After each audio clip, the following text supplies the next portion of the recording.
Hello and welcome to Hindustan Astrology. I'm Katya, and in today's video in the series of theory and methodology in Vedic astrology, I want to talk about what is 1111 and what does this have to do with theory. Well, on this November 11th, it's actually in the evening going into the 12th, we do have the full moon in Aries in Bharani. And so a lot of people are talking about 1111, and this is something that's been very popular the last couple of years as the energy is getting higher and as we are leaving 3 and 4D and emerging into 5D. So what does that mean?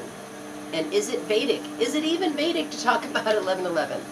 Well, I found some material from Barbara Hand-Clow, who is a Native American elder, and she actually wrote down the oral tradition, the oral stories from her grandfather, who's Native American. And so she has been writing this down and actually channeling a lot of information the past couple of years. But she's somebody who makes it easy to understand what the dimensions are. So, in the Vedas, the dimensions are called Lokas, and there are 7 above Earth and 7 below Earth. Today's video we're going to talk about the 7 above Earth and how that corresponds to Barbara's Journey Through the 9 Dimensions book. I wrote down information, from that book and tried to compare it to what the Vedas are saying, because from what I can see, it's pretty much the same body of material. And the rishis were the Vedic scholars and priests who basically channeled the Vedas and the information. And when Native Americans go into ceremony, they are very much acting like the rishis, the chiefs, who, like Chief Gold Night Eagle, who goes into ceremony, and he downloaded the information about the symbols that he wrote his book about. So where does this information come from? It comes from the Lokas. So I'm going to read to you some things that I found online that I thought would be easier for you to get. And I'm actually going to read, I'm going to write an article that goes with this, and I'll put the link below, so you can, really digest the information, because I think it's something that is important for us to understand as astrologers and as clients as well. So, Lokas, Gandharvas, and star seeds. Loka, what does it mean? Loka is a Sanskrit term meaning world, or a particular division of the universe. The most frequent division of the universe in Hinduism is the Triloka: Earth, Heaven, and Atmosphere. Some sources consider there to be 14 worlds. There's 7 above and 7 below the Earth. So this information comes from a Yogapedia, which is a great source for any yogi, any Jyotishi, anybody aspiring to understand the Vedic information and make it digestible. Yogapedia is a great place to start. The 7 higher lokas, called Vyartis, are all linked with a chakra and represent the spiritual development of humans. The 7 lower lokas, called patalas, exist for those with a lower degree of consciousness and low control. The Earth is thought to be the lowest of the 7 higher worlds. The other higher worlds are home to Brahma, the sons of Brahma, other gods and goddesses, rishis, sages, and the sun. The 7 lower worlds are home mostly to demons and foes. The world that humans currently live in is called Bru Loka, the root associated with Muladhara, or the root chakra. So, and the planets also are corresponding with all of the chakras. So the root one is Saturn. The second one, which is red. The second one, which is orange, is Jupiter. The third one up is Mars, that's the solar plexus. The fourth is Venus. The fifth is the throat, Mercury. The third eye is the sun, which is really interesting to me because the third eye is the portal into other dimensions. And as we're going to see, the sun is actually, the center of the earth and the sun are portals into other dimensions. And then the crown chakra is the moon, because this is how you get, your divine consciousness from your higher self. It has to be receptive. So those energies play in as well. Now, Maharloka.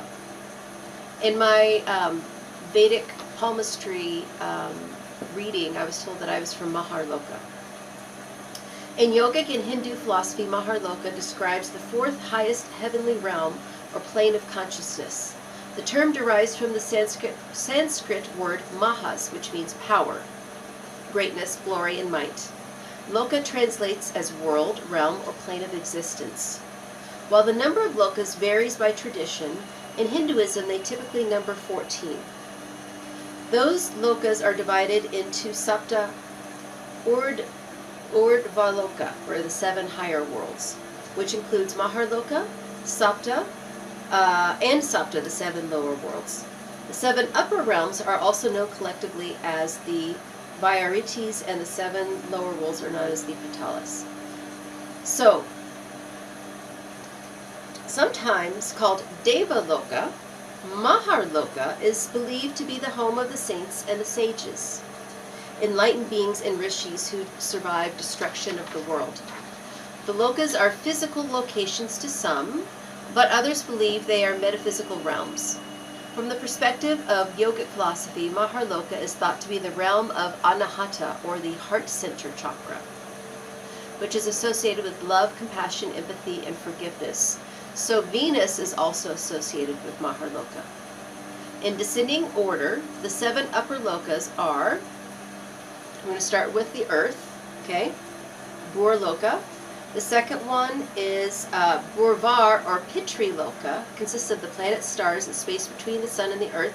And Pitri also means the ancestors, so realm of the ancestors. Svarloka is the third one up. That's the plane located between the sun and the polar star. Then the fourth one is Maharloka, which is where the sages and the saints and the artists are from. The fifth is Jnana Loka, the realm of inner truth and understanding. And it's also the home of the sons of Brahma. Tapar Loka, home of the immortal ascetics and the 4 Kumars. And then the 7th highest, very highest one is called Satya, or Brahma Loka. The highest Loka and the plane of highest consciousness where liberation from cycle of rebirth occurs. And so people that are there don't have any karma. They're not coming back. They're staying. And if anybody tries to tell you that they're from that Loka here on Earth, they have to be really, really enlightened to be able to say that. So it's not something to say lightly. Now the people that are from, or the beings that are from Maharloka are called Gandharva. That's the celestial musicians. So what are they? What's a Gandharva? This is what I was told I was. In Hinduism and Buddhism, a Gandharva is a celestial being, specifically a divine musician. They are associated with creativity, charm, and sensuality. According to Vishnu Purana, the Gandharvas are sons of the god Brahma. The most popular include Vishvavasu, Chitraratha, and Tumvoru.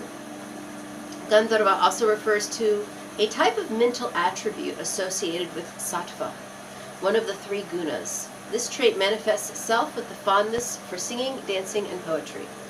A passion for perfume and women is also an attribute of the Gandharva. So a lot of people in, fashion industry, perfume, makeup, all of this stuff, plus the artists, plus, these are all Gandharva. Gandharvas are believed to possess amazing healing powers. According to the Rig Veda, a Gandharva was God's physician. They are great entertainers with skills in music and singing. They are often depicted flying with the wings of a bird, or with the legs of a horse, for instance, Pegasus. One of the 8 legitimate forms of Hindu marriage is called the Gandharva marriage. It refers to the bodily union of a man and a woman before they are legally married. Though this type of union is not normally approved of in the moral sense, calling it a Gandharva marriage legitimizes it and works to safeguard the woman's reputation and place in society. So, this all comes down to also the new influx of star seeds that are coming in.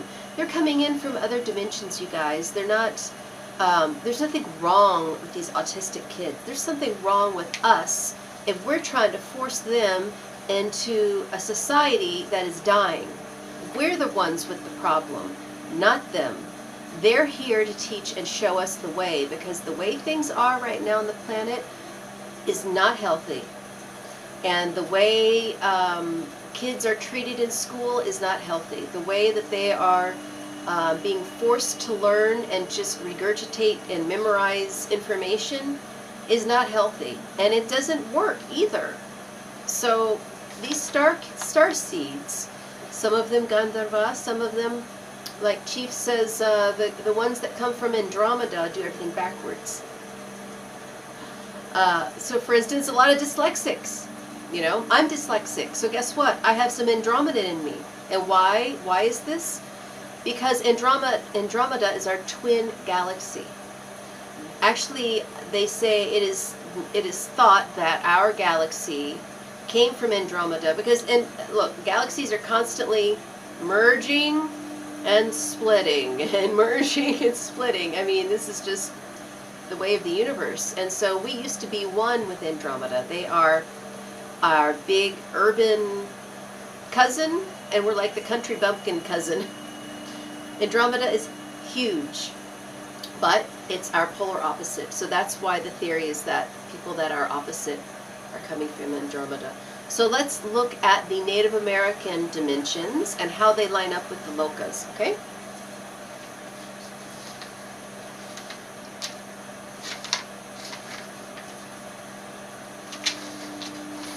Alright, so this is from Barbara Hand-Clow's book called Journeys Through 9 Dimensions. And she discusses what the dimensions are according to her Native American grandfather's teachings. She says the dimensions are nested like Russian dolls. I'm going to repeat this. The dimensions are nested like Russian dolls, in that they are layered similar to an onion. In the Vedas, they are called the Lokas, as we discussed. Here's the breakdown. So the first dimension is the center of the earth. It also represents a wormhole and the planets and the stars. Okay, so after that we go to the second dimension, the fairies and the elementals. That's the energy field, probably the magnetic field is what quantum physics would call it, and the cells of the body. Third dimension, humans, linear space and time. This is what we're moving away from, humanity. We are moving higher into the dimensions. So where are we going? The next dimension is the Anunnaki. And this is outer space and outer space-time. Duality actually is invoked here in the fourth dimension. And who are the Anunnaki? Well, they're, basically, I mean, there's a lot that you could just look up online about the Anunnaki, but they are the ancient gods of Sumeria. They were the ones that were written about in the hieroglyphs there and the Dead Sea Scrolls. So look that up. Zechariah Sitchin, his work. Fifth dimension, Pleiadians. Mental realm, quantum telepathy, canopy field. So this is, well, this might be more the quantum field more than second dimension. But this is, the Pleiadians are what taught us telepathy. They're the ones that are the closest to us in humanoid likeness, and they are our closest cousins. Sixth dimension, Syrians, opening of the heart, unconditional love, creativity. Again, so they're calling the sixth dimension what would be the fourth dimension in the Vedas. It's very similar. And it's Syrians. And what's that? So another way you can look at this is line these up to the nakshatras and ask yourself what stars belong to each one. So Sirius would actually be associated closer with Orion. It's closest. That's the closest one is to. It's not on the Sirius is not on the ecliptic, so it's not technically included in the nakshatras. But Mrigashira and also Ardra are both Orion, so that would be the closest. Seventh dimension are the Andromedans and the Arcturians. This is where sacred geometry, dance, and martial arts are. They belong to this dimension. And that also would be closer to Maharloka, I think. Eighth dimension, Orion, sound and notes, music, healing, cymatics, which is, cymatics is looking at the vibrational frequency of a note, how it manifests like in water. Highways of light, Birkeland currents. So Birkeland currents are very important because this is how our sun is communicating with us every day. And it's not something that you would think, okay, well, the sun just comes down and hits Earth. No, no, no. It comes down and hits Earth, but then Earth's energy meets up and merges with it, kind of like a straw. There's lots of videos you can look at this on online. But one's coming down, one's coming up, and they're merging. So a Birkeland current is really how energy interacts and communicates with another energy. Okay. Ninth dimension, Milky Way. This is the realm of the Mayans, where they came from. Light, cosmic order such as the Galactic Federation, Akashic records, and the mind of the sun belong to the ninth dimension. 10th dimension, cosmic sound. The Om sound comes from the 10th dimension. Cosmic time and the galactic center. So isn't it interesting? It's interesting to me that the first dimension and the 10th dimension talk about the galactic center. This is the real wormhole. The middle of our Earth, the middle of our sun, and it lines up with the galactic center. That's how the energy, that's the real wormhole time travel loop. So from the dimensions of 11 through 26, we have time codes. And these are light codes that come down. So for instance, this is what I've learned according to Cheat, okay? What is 1111? Galactic center. 444, Arcturian. 333, Pleiadian. 555, Lyran. 222, Orion. So when you see those numbers, then you know that you're getting light codes from those dimensions. So pay attention. This is not time to sit back and just space out. You need to pay attention to these numbers that are happening around you, because in that moment you're getting a telepathic message from someone. Now, to close, I'd like to talk about just some basic questions you can ask yourself if you're a star seed or not, if these things line up with you. And there's so many now that most know that they are, but still. If you didn't fit in as a child and felt very different from other kids, and you could have been very advanced in some area or been behind in some area.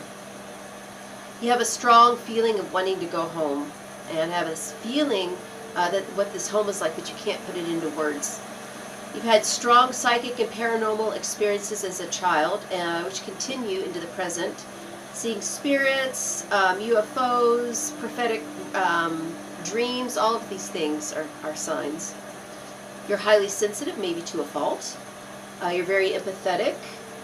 You can read people very well. And also sometimes it can be painful because you know what someone's going to say before they say it. They don't like it. And you're very wise and have a very timeless feel about you. Star seeds, even though a lot of them, like myself, have never been incarnated on Earth before, I've had lots of incarnations on other planets and other realms. So there's a wisdom to us. And you know that you're here on a mission. So a sign that you're a starseed. Very intense, vivid dreams, very prophetic. Children and babies love you and are drawn to your energy. You have a very deep connection with nature, plants, animals, anything in the elemental world. You don't fit in with society, and you may feel, like an outcast, like you're really in the marginality. And you may not have a lot of close friends because of this. You may be feeling alienated from your family because they don't understand you and they try to judge you. You're very aware of the energy of others and how it can affect you. You probably have gotten into energy healing of some sort, very psychic gifts, channeling, and you're probably drawn to quantum physics. That's another sign of a starseed. You probably know which planet you feel closest with. Like Arcturus just really called out to me about 10 years ago, and I've been working with that energy. See, that's a confirmation. My dog said, yes, it's true, you are Arcturian, Mom. And also you probably have a deep knowing of that your mission is here to serve humanity. They say that when the call was made, light workers and starseeds came running to Earth, not knowing how hard it was going to be. And you know that you're more than a physical being, and that your true essence is a light being. So those are just some things to think about. As you're learning about astrology, either if you are an astrologer or you're a client. Because again, this all comes back to epistemology. What lens are we looking through? What dimension and frequency are we attuned to? And yeah, I hope that this information resonates with you, that it's something that helps your astrology practice and your learning. So I thank you very much. Namaste.